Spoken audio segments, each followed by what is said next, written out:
In today's video, I'm going to teach you how to use Airtable automations.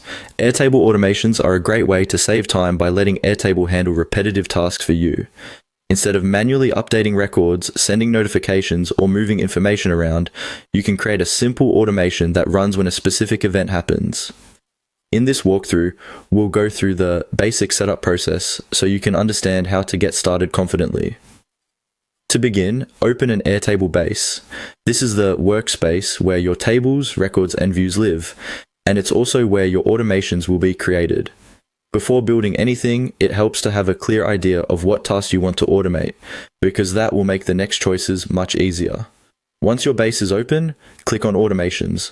You'll usually find this in the top area of the Airtable interface. This section is where all automation workflows are created and managed. Think of it as the control center for anything you want Airtable to do automatically in the background. After that, click on Add Trigger. The trigger is the starting point of the automation. In other words, it tells Airtable when the automation should begin.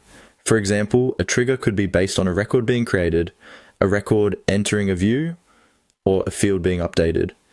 Choosing the right trigger is important because it determines exactly what event sets everything else in motion. Next, add an action.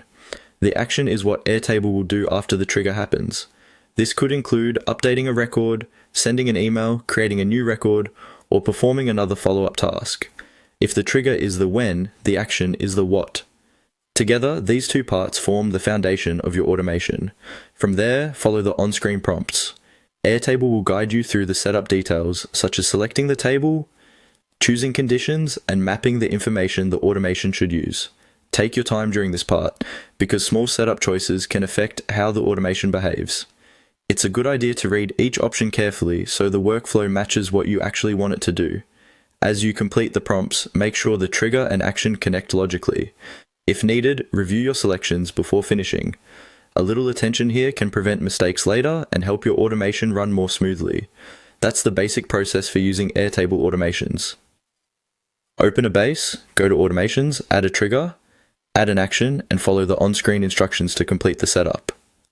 Once you get comfortable with this flow, creating automations in Airtable becomes much easier and much faster.